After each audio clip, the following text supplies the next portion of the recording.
देरी से बनो लेकिन कुछ बनो जरूर, क्योंकि वक्त के साथ लोग खैरियत नहीं बल्कि हैसियत पूछते हैं। खुशामदीद, आपके अपने YouTube चैनल पे आपका फिर से स्वागत है। उम्मीद करता हूं आप सब तंदुरुस्त होंगे, खुश होंगे। आज सुक्री सर आपके लिए लेकर आए हैं lecture number 9 of chemical kinetics. देखो बच्चों, जैसे मैंने आपको लेक्चर नंबर 8 में बताया था कि मैं नेक्स्ट लेक्चर में आपको 3 फर्स्ट ऑर्डर रिएक्शंस की काइनेटिक्स के बारे में डिस्कस करूंगा इन टर्म्स ऑफ वॉल्यूम, जिसमें बच्चों सबसे पहले आप चेक कीजिए कौन सी रिएक्शन आपको नजर आ रही है। Decomposition of nitrogen pentoxide. देखो बच्चों, अगर हम N2O5 को चाहे गैसीय स्टेट में, चाहे बच्चों लिक्विड के अंदर, अगर इसको डीकंपोज करवाएं तो N2O5 सबसे पहले तो टेट्रा ऑक्साइड में कन्वर्ट होता है, die nitrogen tetra oxide, plus साथ में ऑक्सीजन गैस लिबरेट होती है।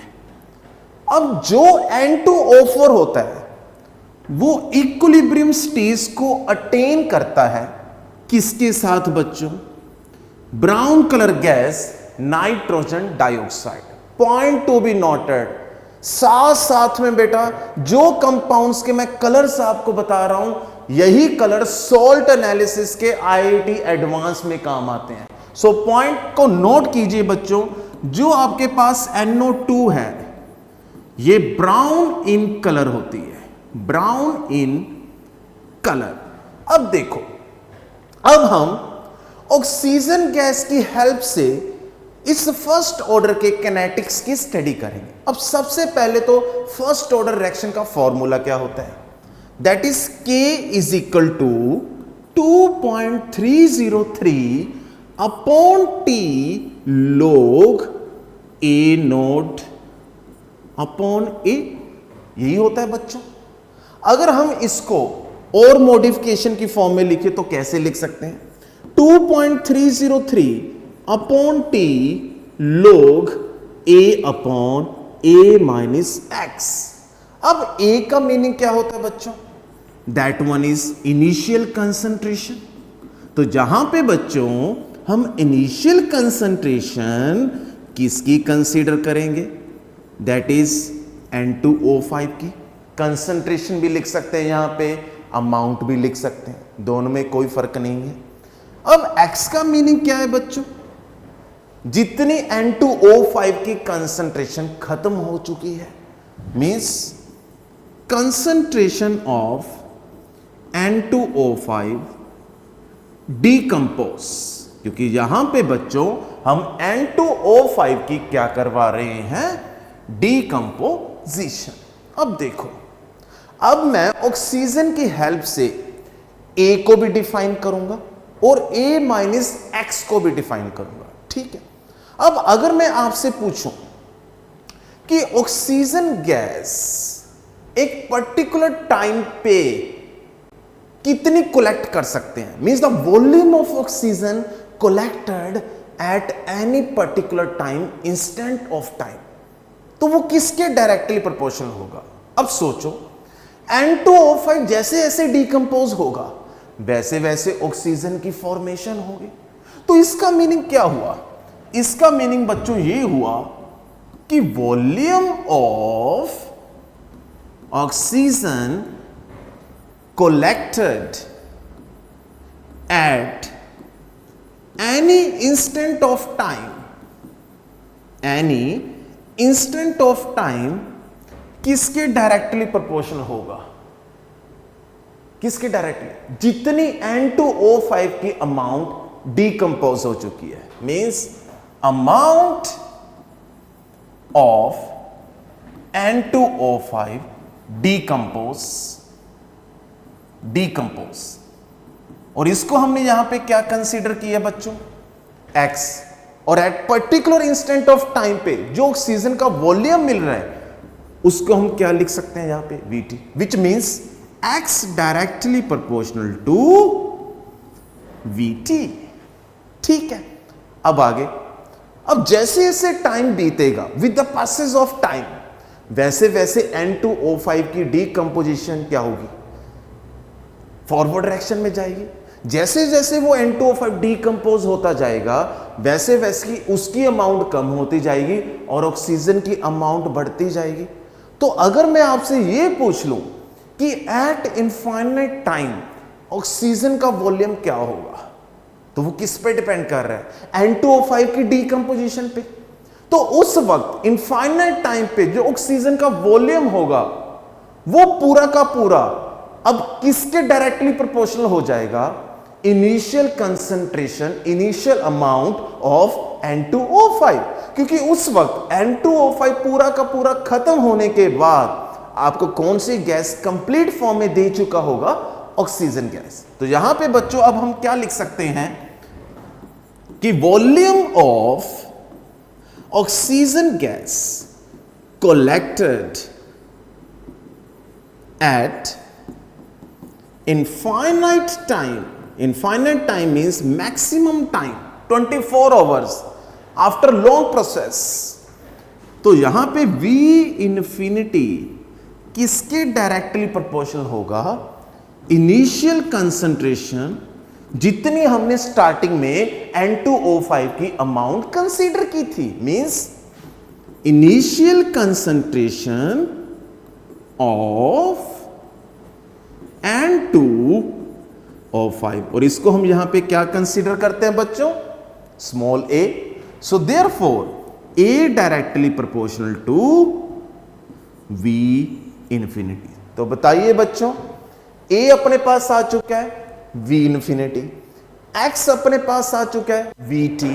तो इन टर्म्स ऑफ वॉल्यूम अब रेट कांस्टेंट क्या बनेगा, so K is equal to 2.303 upon time T log V infinity upon V infinity minus VT। तो इन टर्म्स ऑफ वॉल्यूम हमने N2O5 की काइनेटिक्स को स्टडी किया है, जिसमें मैंने आपको फर्स्ट ऑर्डर का इन टर्म्स ऑफ वॉल्यूम कैसे आया है इसके बारे में बताया। सो K इज इक्वल टू बच्चों 2.303 upon T log V infinity upon V infinity minus VT। और इन टर्म्स ऑफ कंसंट्रेशन आप A नोड अपॉन A भी लिख सकते हैं, जिसमें A नोड क्या होता है, इनिशियल कंसंट्रेशन, A का मीनिंग होता है लेफ्ट कंसंट्रेशन, और A का स्मॉल a का मीनिंग भी यही है बेटा, इनिशियल कंसंट्रेशन, लेकिन X का मतलब है जितनी कंसंट्रेशन खत्म हो चुकी है, और A माइनस X का मीनिंग है जितनी कंसंट्रेशन अभी रिएक्टेंट की फॉर्म में आपको नजर आ रही है। क्लियर। अब उसके बाद नेक्स्ट, अब देखो बच्चों, इसी पे आपके लिए मैं एक NCERT बेस्ड न्यूमेरिकल लेकर आया। अब इसमें अपने पास सबसे पहले तो आप स्टेटमेंट देखिए कि स्टेटमेंट में क्या बोला है।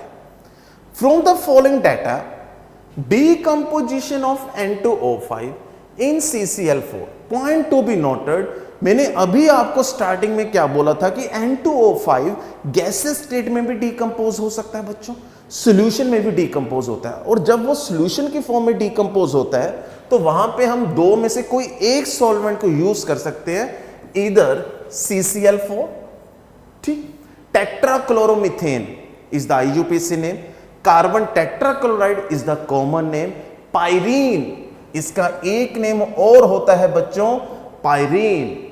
तो CCl4 की जगह और हम क्या यूज कर सकते हैं as a solvent, chloroform, that is trichloromethane. तो CCl4 और CHCl3 की प्रेजेंस में N2O5 डिकम्पोज होकर आपको कौन सी गैस देगा, ऑक्सीजन गैस। आगे चलते हैं। टेम्परेचर यहां पे बच्चों कितना लिया, 321 केल्विन। केमिकल किनेटिक्स में टेम्परेचर का बहुत ही ज्यादा सिग्निफिकेंट रोल रहा है, हमने प्रीवियस 8 लेक्चर में देखा है बेटा। Show that reaction is first order and calculate rate constant.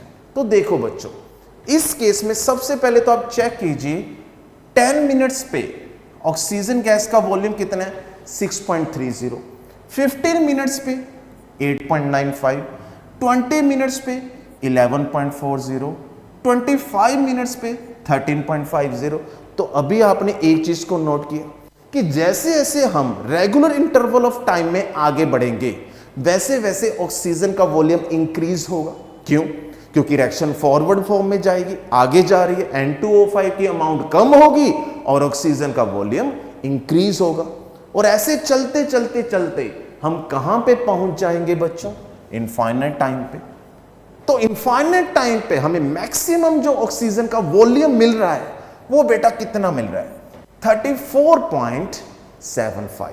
तो देखो K is equal to 2.303 upon T log V infinity upon V infinity minus VT।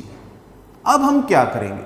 अपने पास टोटल टाइम की वैल्यूज कितनी है? 1 2 3 4। अगर इन 4 पे K की वैल्यू क्या आएगी? सेम। तो पहली बात तो बेटा वो क्या होगा? First order reaction. और उसके बाद उसका एवरेज वैल्यू जो होगा K का वही हमें क्या बताएगा? Value of rate constant. तो आपने अभी बेटा कुछ भी नहीं करना है, बहुत इजी है। टाइम की वैल्यू पुट करेंगे, उसके कॉरस्पॉन्डिंग Vt की वैल्यू पुट करेंगे और V इंफिनिटी की वैल्यू तो सभी में क्या रहेगी? सेम। तो आइए चेक करते हैं फर्स्ट वन।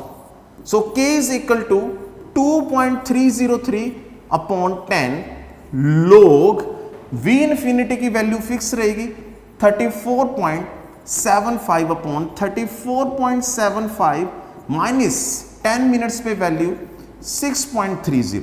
हाँ जी, सेकंड वन, इसको हम K1 ले सकते हैं, सभी में रेट कांस्टेंट सेम ही आएगा। फिर K1 is K2 is equal to 2.303। अब T2 की वैल्यू यहां पे नेक्स्ट 15 मिनट्स आएगा।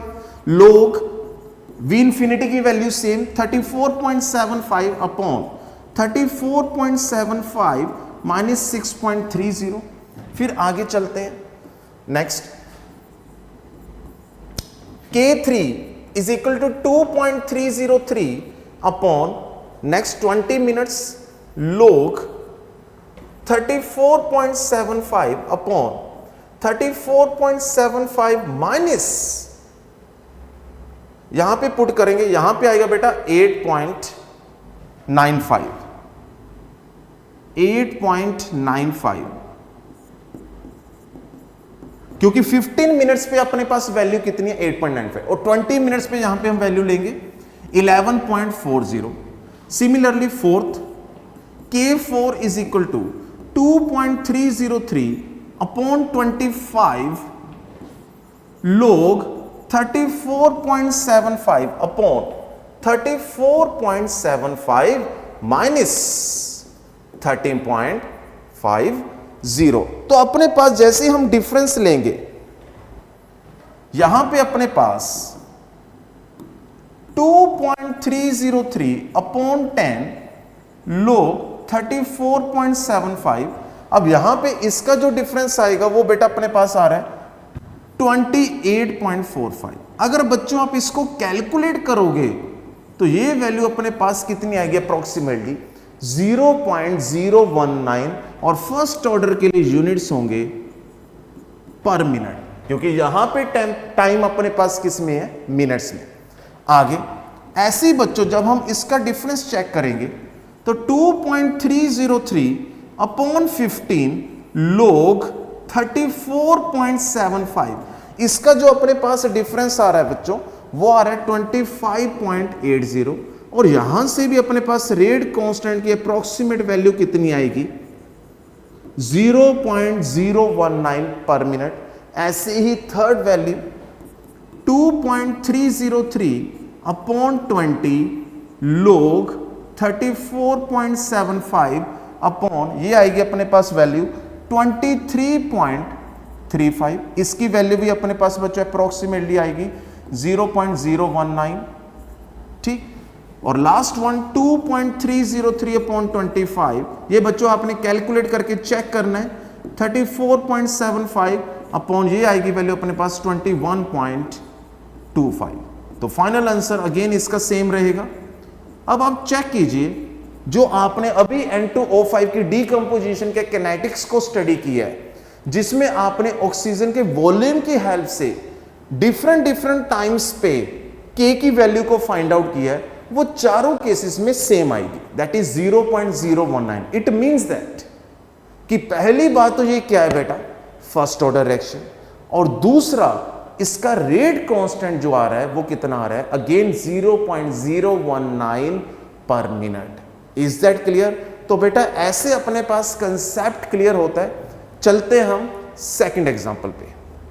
अब देखो बच्चों, जो अपने पास सेकंड एग्जांपल है वो क्या है बच्चों, हाइड्रोजन पेरोक्साइड पे। अब हाइड्रोजन पेरोक्साइड इजीली डीकंपोज होता है, और मैं आपको इसकी एक अंदर की बात बताने वाला हूं। H2O2 ऑक्सीडाइजिंग एजेंट भी होता है as well as reducing agent भी होता है। अब ऑक्सीडाइजिंग का मीनिंग जो सामने वाले को ऑक्सीडाइज करे और खुद क्या हो जाए, रिड्यूस। और रिड्यूस का मतलब रिडक्शन प्रोसेस, और रिडक्शन प्रोसेस की एक डेफिनेशन होती है रिमूवल ऑफ ऑक्सीजन। तो अगर हम H2O2 को डीकंपोज करवाएंगे तो वाटर के साथ अगेन हमें क्या मिलेगी, यहां पे भी ऑक्सीजन गैस। तो एक तो अपने पास वही सेम मेथड जो हमने अभी पहली एग्जांपल में अप्लाई किया है। कौन सा मेथड, कि हम इसमें रेगुलर इंटरवल ऑफ टाइम्स पे ऑक्सीजन गैस के वॉल्यूम को कैलकुलेट करें, फिर उसके बाद लास्ट इनफाइनाइट टाइप पे कैलकुलेट करें, फिर उसके बाद उसको हम फर्स्ट ऑर्डर के फॉर्मूले में पुट कर दें। एक तो ये मेथड है। दूसरा मेथड इसमें क्या है, इसके काइनेटिक्स को स्टडी करने का बच्चों, दैट वन इज टाइट्रेशन।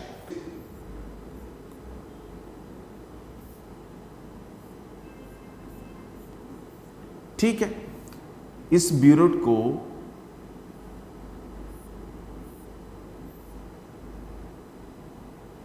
एक स्टैंड के साथ होल्ड की फॉर्म में रखा हुआ है।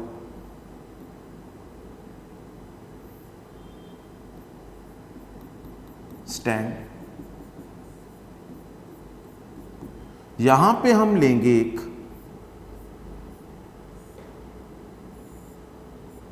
Titration flask, titration flask. ठीक है बच्चों, अब ब्यूरेट के अंदर हम क्या यूज करेंगे, कौन सा सॉल्यूशन, KMnO4। स्टार्टिंग में इसका कलर होता है बच्चों बहुत ही प्यारा कलर, पर्पल वॉयलेट। ठीक है, अब KMnO4 क्या होता है, स्ट्रॉन्गेस्ट ऑक्सीडाइजिंग एजेंट होता है। अब KMnO4 यहां पे करेगा क्या, हम क्या करेंगे, इसमें रेगुलर इंटरवल ऑफ टाइम पे H2O2 का 5 ml 5 cc mean centimetre cube volume लेंगे टाइट्रेशन फ्लास्क में, और उसके कॉरस्पॉन्डिंग हम चेक करेंगे कि KMnO4 का कितना वॉल्यूम यूज हो रहा है। मींस पिछले केस में हमने ऑक्सीजन के वॉल्यूम की हेल्प से काइनेटिक्स की स्टडी की थी, लेकिन अब इस केस में H2O2 की जो डीकंपोजिशन हो रही है उसमें हम वॉल्यूम ऑफ KMnO4 का यूज करेंगे। तो आइए चलते हैं। सबसे पहले तो हम फर्स्ट ऑर्डर रिएक्शन का फॉर्मूला लिखेंगे, क्या है बेटा वो, K is equal to 2.303 upon T log A upon A minus X। ठीक है, अब उसके बाद सोचिए volume of KMnO4 used before commencement of reaction। बच्चों इसका मीनिंग क्या हुआ कि जब time t is equal to क्या था, 0, जब अभी हमने रिएक्शन को स्टार्ट नहीं किया तब KMnO4 का वहां पे वॉल्यूम कितना यूज हो रहा है, मींस हमने स्टार्टिंग में KMnO4 का कितना वॉल्यूम लिया है, वो होगा बच्चों, लेट अस कंसीडर V0। तो ये अब किसके डायरेक्टली प्रोपोर्शनल होगा, x के, A माइनस एक्स के, या फिर A के। बिल्कुल सही, A के। क्यों, क्योंकि वहां पे बच्चों जो H2O की इनिशियल कंसेंट्रेशन है हाइड्रोजन पेरोक्साइड की वो तो चेंज हुई नहीं अभी, क्योंकि अभी तो टाइम t क्या है, 0 मिनट है, अभी तो डीकंपोजिशन हमने स्टार्ट ही नहीं की। सो विच मींस जो अपने पास स्टार्टिंग का KMnO4 का वॉल्यूम है वो बेटा किसके डायरेक्टली प्रोपोर्शनल है, initial concentration of H2O2, that one is small a. तो finally A directly proportional to V naught. ठीक है, उसके बाद टाइम t पे volume of KMnO4 used at time t. तो बताइए टाइम t पे KMnO4 का कितना वॉल्यूम यूज होगा, वो किसके डायरेक्टली प्रोपोर्शनल होगा. अब वो A के तो होगा नहीं. अब वहां पे आपने H2O2 की फ्लास्क के अंदर कितनी कंसंट्रेशन ली है. आई रिपीट बेटा, जैसे जैसे रेगुलर इंटरवल ऑफ टाइम पे आप H2O2 की हाइड्रोजन पेरोक्साइड की अमाउंट लोगे, उसके कॉरस्पॉन्डिंग उतना ही वॉल्यूम KMnO4 का यूज होगा. Which means at time t पे KMnO4 का जो वॉल्यूम यूज होगा वो किसके डायरेक्टली प्रोपोर्शनल होगा. The amount of H2O2 present in titration flask. So it is directly proportional to amount और concentration present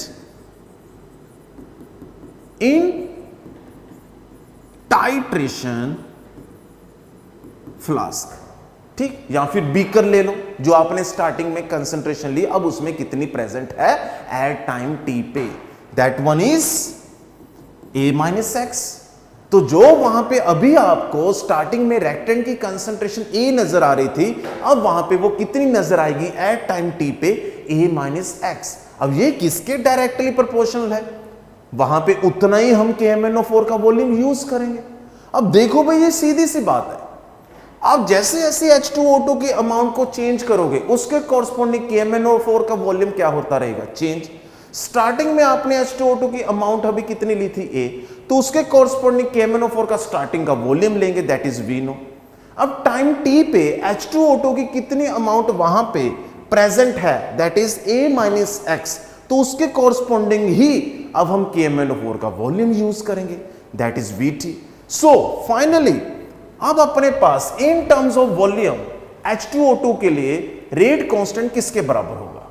so K is equal to 2.303 upon T.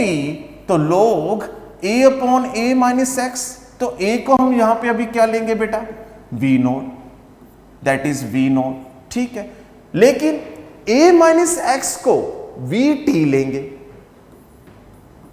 VT. So finally K is equal to 2.303 upon T log, हमने यहां पे A minus x को directly find out कर लिया, that is VT. So V nought upon VT. तो ये formula अपने पास बन गया.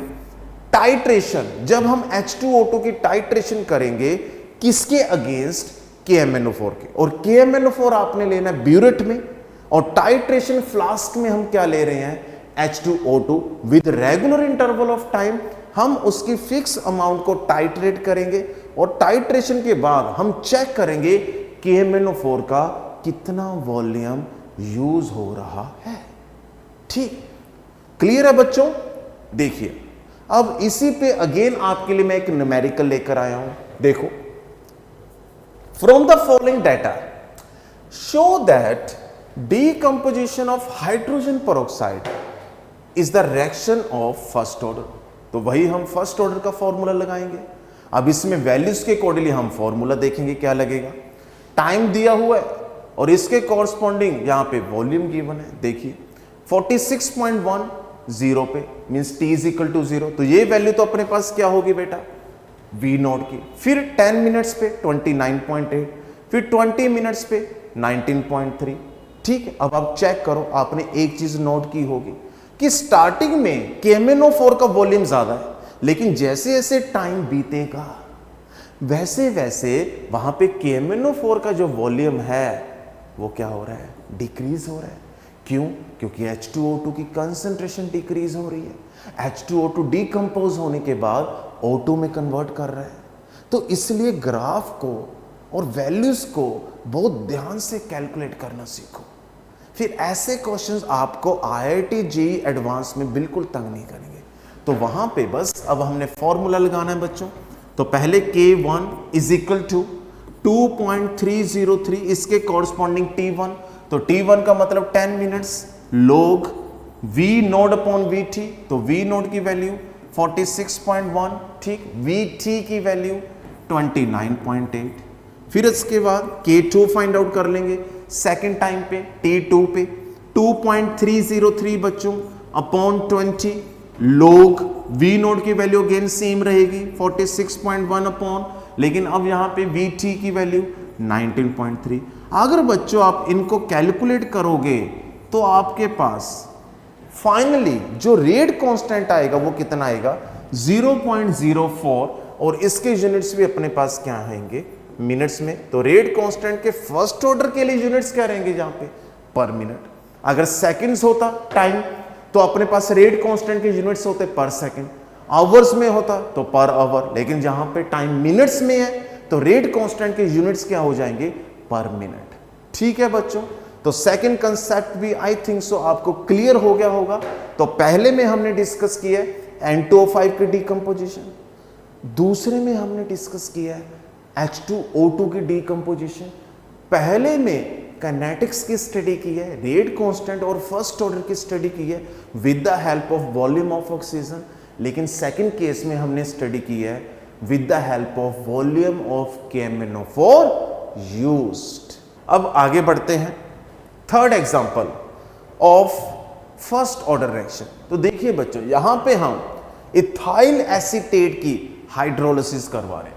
तो पहली बात तो इस कंपाउंड में फंक्शनल ग्रुप कौन सा है एस्टर, ठीक, और एस्टर बने तो C double bond O OR, R यहां पे क्या होता है सब्स्टिट्यूएंट, और यहां पे सब्स्टिट्यूएंट क्या है इथाइल ग्रुप जिसमें 2 कार्बन्स हैं, सो C2H5 एसीटेट, एसीटेट का मतलब that is the common name, और जहां पे ACET यूज हो उसमें मेन चेन में कितने कार्बन्स होते हैं 2, तो एक कार्बन तो C डबल बॉन्ड O की फॉर्म में नजर आ रहा है, तो दूसरा कार्बन 3 हाइड्रोजन्स की फॉर्म में नजर आएगा। सो ये अपने पास स्ट्रक्चरल फॉर्मूला बन चुका है बच्चों किसका इथाइल एसीटेट का। अब इसकी हम क्या करवा रहे हैं हाइड्रोलिसिस, और हाइड्रोलिसिस करवाने के बाद 2 कंपाउंड्स बनेंगे। पहला बच्चों एसिटिक एसिड,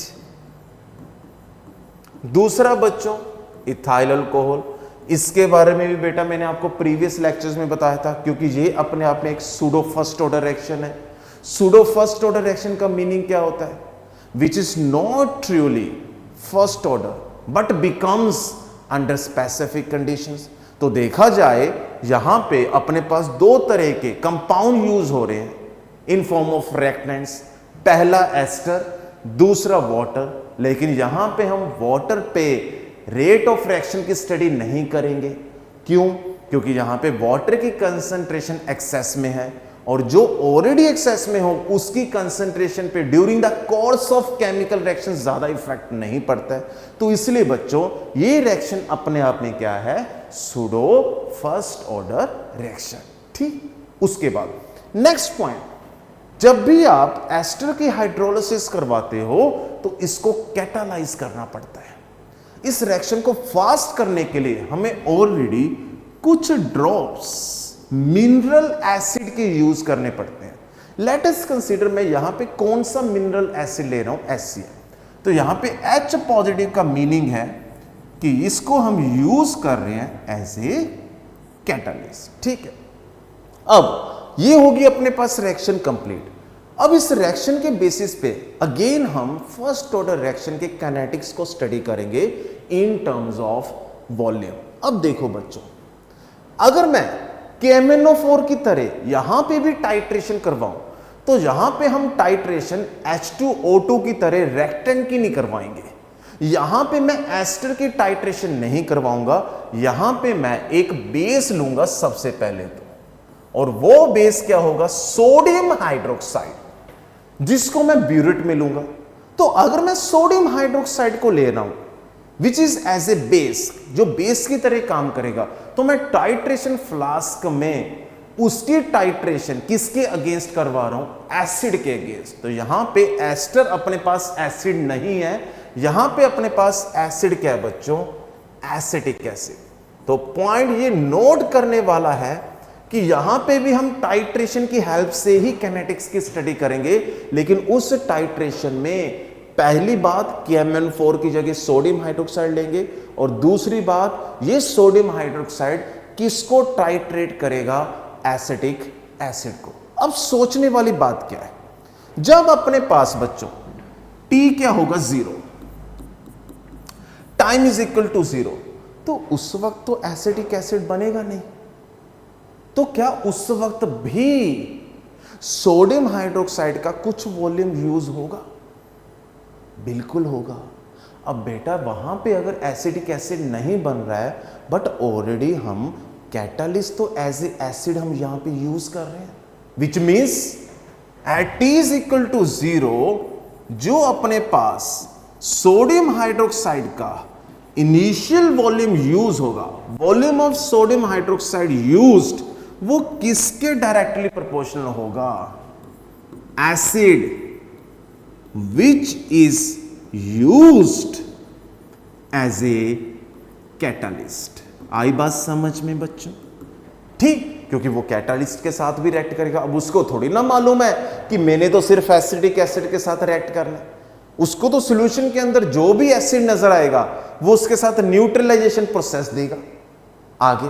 अब जैसे जैसे टाइम बीतेगा, means when time T is equal to T, तब वहां पे जो वॉल्यूम होगा, volume of sodium hydroxide used, that is VT। अब वो किसके डायरेक्टली प्रोपोर्शनल होगा, सोचो। एक तो वही जो हमने कैटालिस्ट के साथ इसकी रिएक्शन करवाई है, means acid react with sodium hydroxide.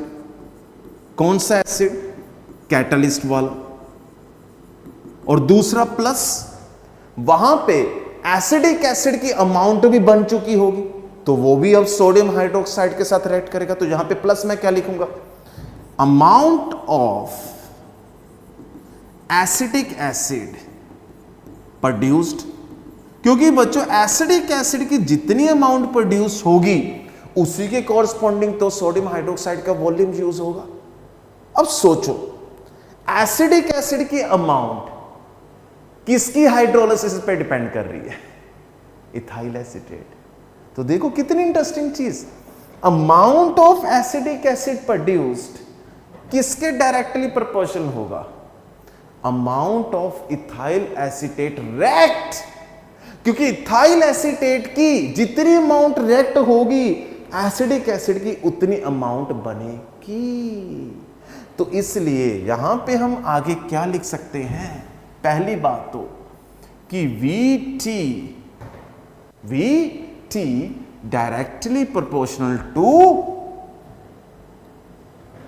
Acetic acid जो अपने पास बना है, प्लस जो catalyst as a acid use हुआ है। अब वो कैटालिस्ट जो एसिड यूज हुआ है उसके कॉरस्पॉन्डिंग वॉल्यूम कितना है, V0।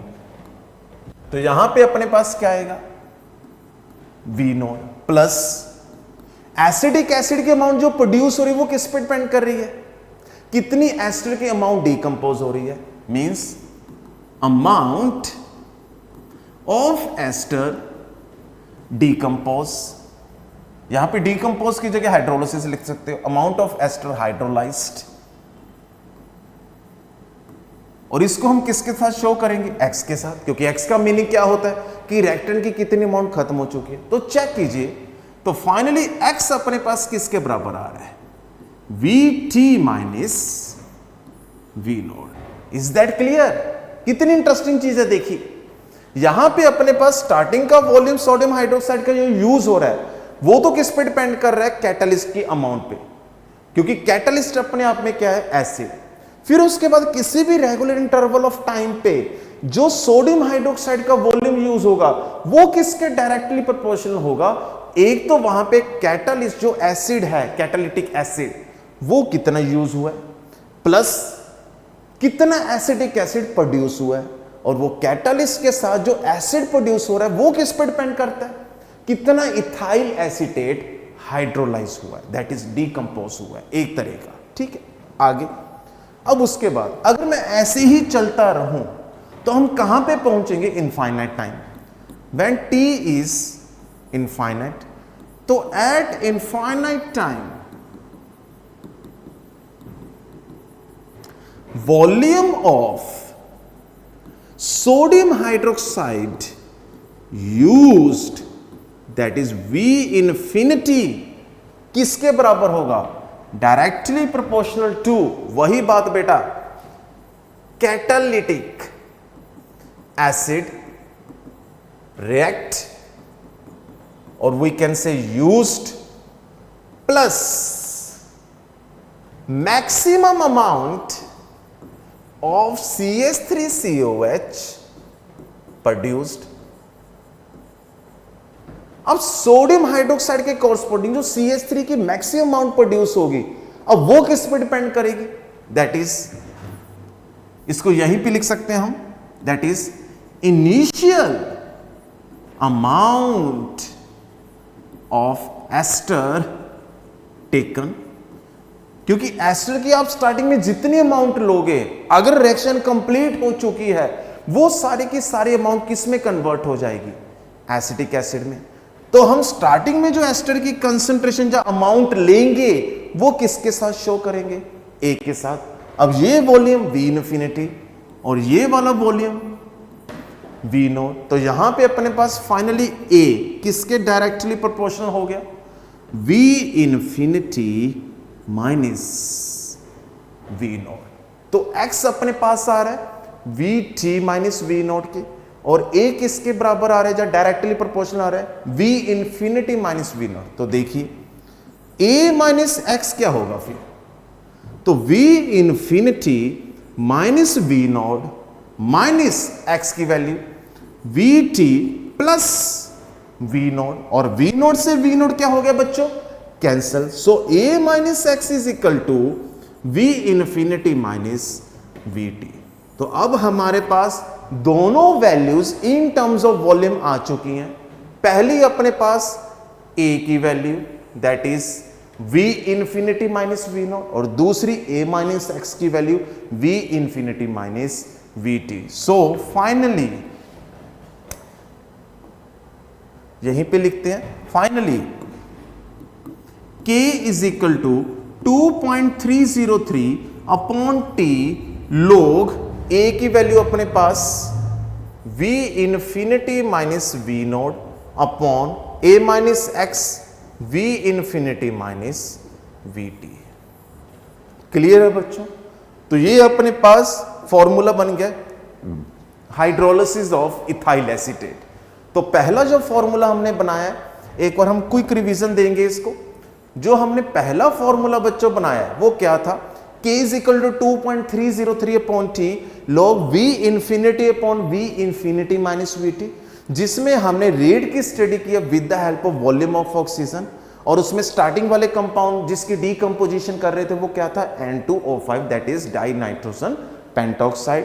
फिर उसके बाद सेकंड अपने पास जो कंसेप्ट आया वो किस पे आया बेटा, H2O2 की डीकंपोजिशन, लेकिन इसमें हमने न्यू मेथडोलॉजी से रेट की स्टडी की है, जिसमें हमने H2O2 के रेगुलर इंटरवल ऑफ टाइम से फिक्स वॉल्यूम पे इसको टाइट्रेट करवाया है, किसकी हेल्प से, KMnO4 से। KMnO4 का कौन सा कलर होता है बच्चों, पर्पल वायलेट, और KMnO4 का कितना वॉल्यूम यूज होगा उसके कॉरस्पॉन्डिंग यहां पे हम फर्स्ट ऑर्डर के रेट की स्टडी करेंगे, जिसका फाइनल फॉर्मूला अपने पास क्या आया था बच्चों, that one is 2.303 upon T log V nought upon VT।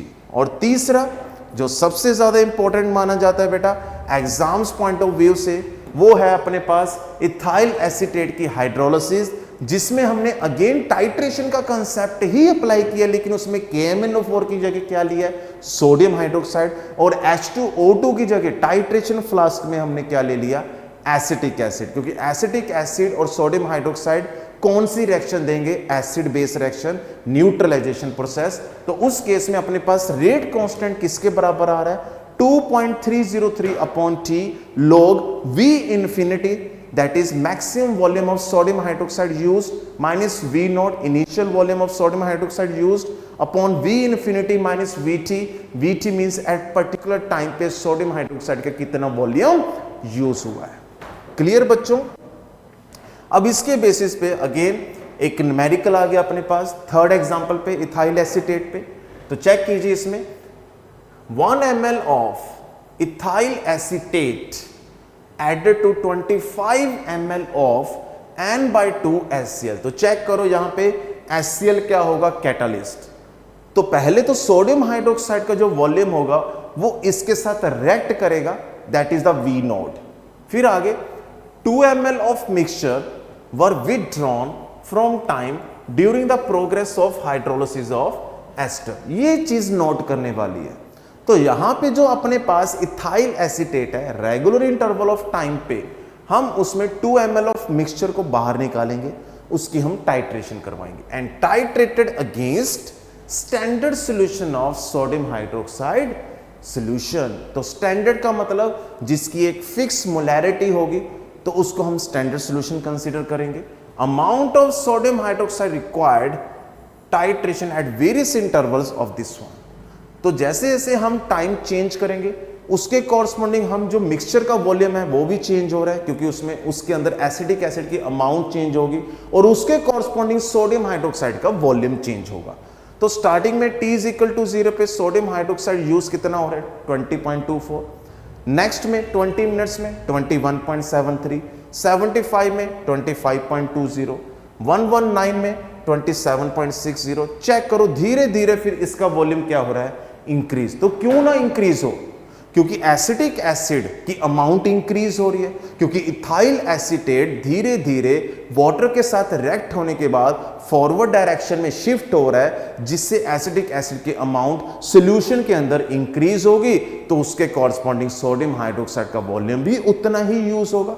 तो फॉर्मूला तो अपने पास सेम लगेगा, K is equal to 2.303 upon T log V infinity minus V nought upon V infinity minus VT। तो ये हो गया अपने पास V नोड, ये हो गया अपने पास V इन्फिनिटी, और बाकी की वैल्यूज अपने पास क्या होंगी बेटा? VT की। अगर आप इन दोनों को माइनस करते हैं V infinity minus V node, तो ये अपने पास वैल्यू आएगी 23.71। तो ये वैल्यू तो इन 4 इक्वेशन के कॉरस्पॉन्डिंग 4 इक्वेशंस बनेंगी बेटा। ये वैल्यू होगी T1 पे, इसको हम T2 पे पुट करेंगे, इसको T3 पे पुट करेंगे और इसको T4 पे। लेकिन चारों केसेस में V infinity minus V note की वैल्यू क्या रहेगी? 23.71। लेकिन V इन्फिनिटी माइनस VT की वैल्यू क्या होती रहेगी? चेंज, क्योंकि V इन्फिनिटी अपने पास पहले केस में 43.95 और VT की वैल्यू कितनी लोगे आप? -21.73। फिर सेकंड केस में 43.95, देन इसको किससे माइनस करवाओगे? 25.30। नेक्स्ट थर्ड में 43.95, फिर आएगा अपने पास 27.60 एंड लास्ट फोर्थ में 43.95 माइनस 30.22। फिर उसके बाद इनको आप यहां पे पुट करोगे, लोग लोगे, उसके कॉरस्पॉन्ड T की वैल्यू चलती रहेगी और फाइनली आपके पास क्या आएंगे ऐसे K1, K2, K3, K4। अगर आप चारों रेट कांस्टेंट की वैल्यूज को कैलकुलेट करोगे तो आपके पास लास्ट में सभी केसेस में रेट कांस्टेंट की वैल्यू जो आएगी बच्चों वो आनी चाहिए 0.003 पर मिनट।